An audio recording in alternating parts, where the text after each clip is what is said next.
You're driving to the office, you're in the gym, you're sitting at that co-working space where you're building your dream and you're daydreaming about that one brilliant move that's going to skyrocket your business and lead you to instant success, fame, and fortune.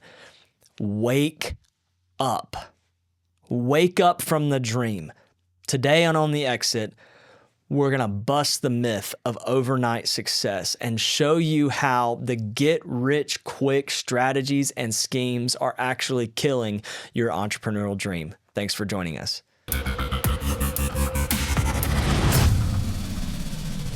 All right, everybody, welcome to another episode of On the Exit, here with Aaron in the studio. What's up, Aaron? How's it going, Caleb?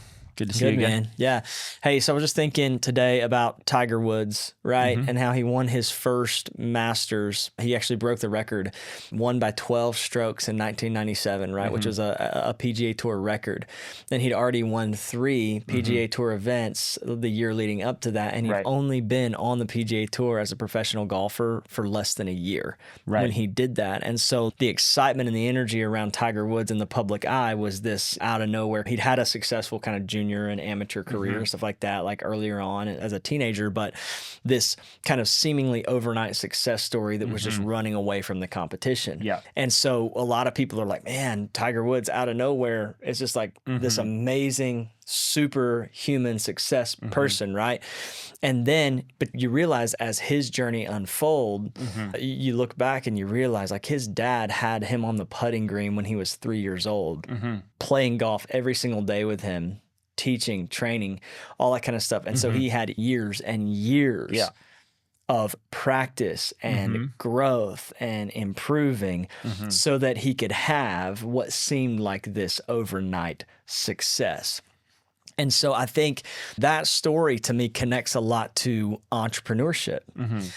And building a business and achieving a successful exit. It's like we a lot of times are able to see people's success once they've had it, but we miss the whole backstory of what it took for them to get to that point of appearing to have this overnight success. And if we're not careful as entrepreneurs, we can think that we just need to find the right thing and the right strategy to go from having never really done anything or having had just been entrenched in mediocrity our whole life to all of a sudden having this breakthrough moment rather than realizing in order to achieve that kind of success, it's going to take a lot of time and a lot of work and a lot of intentionality and a lot of consistent action to be able to achieve that. There are no overnight success stories. And so what we want to do today in this conversation, I think, is debunk the myth of the overnight success story so that entrepreneurs will stop as they're building their business, trying to grow toward owning their exit. They'll stop trying to create strategies and schemes that are actually killing their entrepreneurial dreams, because the whole purpose of that is to try to get rich quick, right? And we hear a lot of people talking about this. So I'd love to hear some of your initial thoughts and response as we've been talking about this. Yeah, I think the idea of, the overnight success is funny because obviously so much preparation goes into that. But then you have those moments where it pops, right? Yeah. But because you've been grinding in secret. Like I was reading some stats about the music industry where people are like, oh, wow, this is, overnight success. And it's now they've been playing in a band for 15 years. Yeah. And they were in the undiscovered category. Like ever since they were kids, and I think the average time is like 5 years or something like that of like touring and everything for these groups that suddenly are a household name. I'm thinking like Eminem. Whenever he came out, his first album was like 2000 or something. It was so, I can't even remember the name of the album, but I remember seeing the poster. It was like produced by Dr. Dre. And I'm like, really? I'm like, what the heck? Yeah. Like never heard me. But meanwhile, he'd been going to all these battles, getting booed out of these clubs and everything, and finally winning people's respect because he was such a good lyricist. But doing that for 20, or not 20, he was like 25 at the time. So ever since he was a teenager, like 10 years of just like misery. Yeah. To where he's now an overnight success, like household name. Sleeping on couches, but having a dream that he believed was achievable and that he could get there, and having the determination to grind through what seemed like a life of failure and poverty and all of those things, And sometimes I think entrepreneurs who have their back against the wall end up being the most successful. We've talked about this on previous episodes, right? Like when you start from nothing, you've got nothing to lose. Because if it's not successful, then guess what? You just go back to where you were. And I think entrepreneurs who start with nothing have a unique advantage in that they have a chip on their shoulder. I look at Jalen Hurts, quarterback of the Philadelphia Eagles, right? And I'm likening a lot of sports references, but I think they're really applicable to entrepreneurs. Jalen Hurts, one of the keys to his success that he's had so far, and this is him saying this, is his unique ability to keep a chip on his shoulder, to keep this mentality that he has to constantly prove himself, but not to other people, but to himself. He constantly is playing as if his back's against the wall, which means you'll take different action when your back's against the wall, rather than when you're just exploring a wide open space with nothing threatening you and a whole lot to lose. And so I think the people who experience what we would call overnight success are the people who just didn't quit and didn't give up when their back was against the wall, and they looked around and what they saw was nothing resembling success, but they chose to continue with resilience. And a lot of people that are in that kind of situation, though, they get plucked into these get rich quick kind of schemes or ideas or mentality or whatever it is. And they end up going into massive amounts of debt, putting 10,000 for them. I'm saying massive amounts of debt. Massive amounts of debt means something different. I have more than $10,000 in debt currently. Exactly. When you're in real estate, you have millions of dollars in debt, and that's actually a good thing. But going $10,000 in debt on a credit card to sign up for this get rich quick guru, it's like, well, the reason you're a target for those kind of people because they know that you don't know anything and you can tell them anything. And there'll be this hope that comes from it, because the idea is, well, if I can just get this one thing, then it's all going to turn around overnight. And it just never happens that way. Well, there's something about, I don't know what it is about people or humans. Like we want the easy, like we just want it to be like, or a handout. Well, not everyone. But I think it's not as rewarding, right? Like it's not as, we've talked about this, people that win the lottery and then go back to being poor again in 2 years after winning $1 million, and now they have broken relationships with their family, and they got a couple broken cars they smashed. Maybe they're addicted to substances, and they're worse off. And that's an extreme example, of course. But it's, wow, that's so interesting, because they were like an overnight success. Yeah, but that's not like sustainable or good. Yeah. But the person that builds that $1 million by doing the work, the incremental work, laying the foundation, which is habits, which is execution, which is character formation to get to that point, the likelihood of them hanging on to the $1 million is probably higher because they worked, and you didn't see all that underneath. You just see like, oh, dude, this guy's driving a Ferrari or whatever. And it's but you didn't see the 10 years of him doing all that work. Right. And it's that playing the lottery and winning is not success. It's a way to get a lot of money if you win, but who would anchor their life to that being like how they're going to survive and how they're going to achieve this? No, like I think making a lot of money is not obviously the number one indicator of success, but the ability to do what is necessary and look at money as a way of keeping score as to your personal development, your personal growth. There's other more important indicators like how's your family, how are your friendships, how are your relationships. I think those things are far more valuable. Nobody lays on their deathbed and says, man, I wish I'd spent more time making money. They almost always say, I wish I'd spent more time with the people that I care about, doing the things that I'm passionate about and that I love. And I think the thing about a Tiger Woods or a Jalen Hurts or an Eminem is they actually did the thing that they loved and were able to be successful at the thing that they love. And that made them a lot of money. And although I'm sure all three of those guys and more will have regrets, I'm not saying model your life after these celebrity figures. Right. But I'm simply saying if you can marry your values to the way that, you know, the way that you achieve financial success, and you can do those in tandem together, then achieving success is a lot more probable and it's a lot more purposeful when you achieve it, rather than just trying to figure out a way to achieve some kind of overnight success and you don't actually really care that much. You don't feel an infusion of purpose.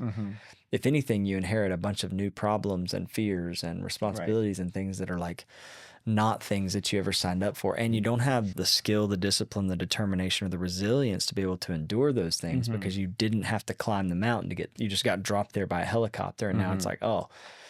It's like the conversations we've had, and I know there's like differing opinions on, should you give your kids a bunch of money when you die, or should you not give them any money? And I have mixed feelings on that because of what you just said. Yeah. Not having any money, it forces you to actually take ownership, and like you have to reflect, and you have to you don't have anything to fix your problems. Yeah. You not that money can fix some problems. It just forces you, like that idea of having your back against the wall is, I kind of, looking back, I'm like, man, would I have been successful in business if my parents would have just given me $1 million when I was 16? Yeah. I don't know. Yeah. Not if they'd given it to you when you were 16. If Certainly my not. parents had given me $1 million when I was 16, man, that would have been dangerous. Yeah. Or 25. Yeah. I mean, age is not even so much the determinant, you know. It's experience, it's maturity. It's when can you, because I do think, like for my kids, for example, I believe that a wise man, you know, the book of Proverbs, a wise man leaves an inheritance to his children's children. And I think that inheritance does include an inheritance of wealth and money, but it also includes an inheritance of wisdom.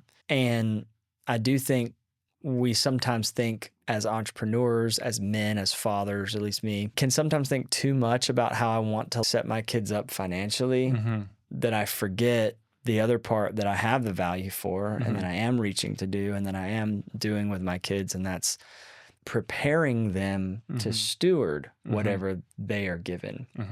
And I think that's the important thing. It's not to continue down too much of the biblical route, but it's the parable of the talents, right?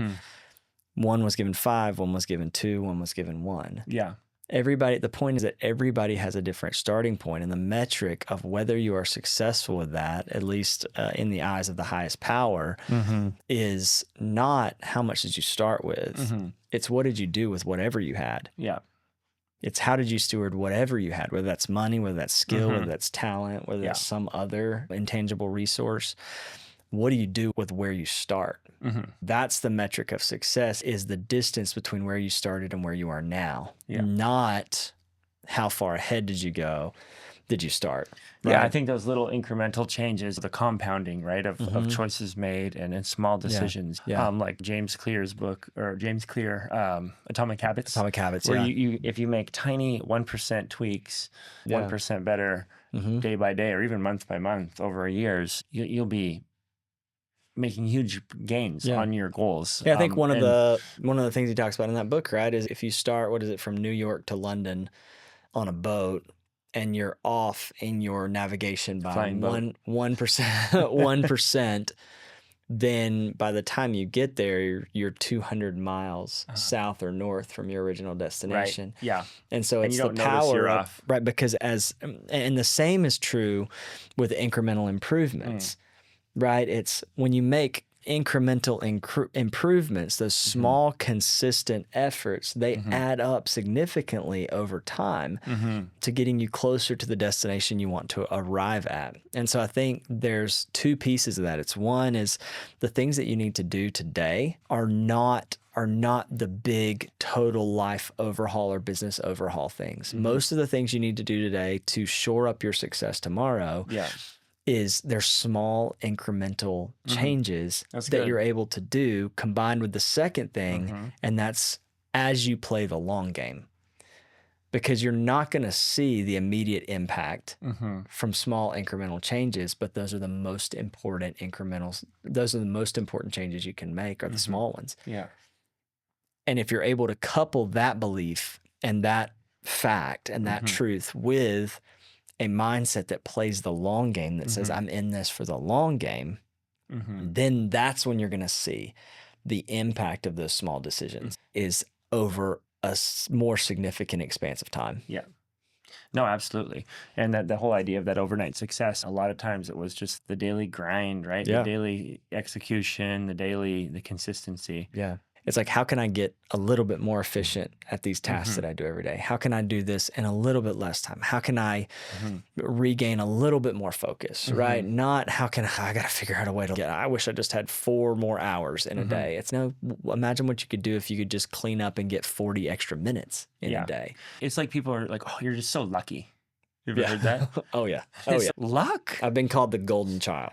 Oh, it's all everything you touches is not crazy, but I'm just saying, and it's I've always just thought that was funny. I'm like, I don't consider myself lucky. Yeah, obviously I'm blessed with opportunities and health and all these things, but so are a lot of people that don't really do anything with their lives. Yeah. I was talking with my brother because he's actually starting a business and it's really exciting for him. It's super cool. It's a renovation company. So it's nothing extraordinary. He didn't invent renovating houses, but for him, it's perfect. We were talking about this one guy I know who is tragic and sad, but he's made the best of it. He's a friend who got in a car accident when he was like 20, got paralyzed from the waist down. He's in a wheelchair. And what he did though is started one of this, I don't know if it's the most successful, but it's one of the premier national outfitters for handicap vans. Wow. So he works from home. He's got a couple of screens up and he buys vans at auctions. He helped me and my wife get a van a while back, like at an auction too, because he can get like anything from there. Yeah. But his specialty is this. He knows exactly the specs, what type of vehicle it needs to be. And so he buys like tons of them and then he ships them to whatever area where they need to get outfitted. And then he's, hey, I use this product as well. I know what your needs are. And is he lucky? We can only use, it's like what you said, wherever your starting point is. Like you can't determine that always. You can't always, there are just things that happen, but then it's like making the best of those situations, and you can just feel sorry for yourself, or you can take action, and you can wait on someone like the government or whatever to come and rescue you out of that situation, or you can take action and be successful, and then people are like, you're so lucky. Absolutely. And so I think that ties in a bit to this idea of overnight success. Is it luck? Yeah, maybe, but it's like luck favors hard work. Yeah. Luck favors action. Luck favors people that execute. Yeah. And it attracts, if you want to call it that. Yeah. And absolutely. So just a real quick kind of a recap of what we talked about in this episode. First is that overnight success is a myth. Consistent effort over long periods of time is the key. Get rich quick schemes and ideas are kryptonite to entrepreneurs. Those small daily improvements are what compound into big results. Success is a marathon, not a sprint. Luck is attracted to action and hard work, and realistic expectations are what are going to keep you motivated for the long haul. So I just want to give you a quick action plan as we wrap this episode up, some practical things that you can go and do to ensure that sometime in the future you have, quote, overnight success. And that's number one, set long-term goals. Figure out a way to reverse engineer those goals by breaking them into small daily actions that you can do significantly. And then create and put together a way to track those goals and celebrate even the smallest wins. It'll help keep you motivated. Surround yourself with other patient, committed, long-term mindset entrepreneurs. Get into groups, be a part of meetups, join masterminds, whatever you can do to get around people who are going in the same direction as you are. And then invest into skills and knowledge that are going to compound over time. So that's your action plan. Thanks so much for joining us for Own the Exit. Remember, get rich quick is a lie and it's killing your entrepreneurial dreams. Overnight success is a mirage. You're going to have to do the work today if you're ever going to want to own your exit. We'll see you next time. See you next time, guys. Thank you.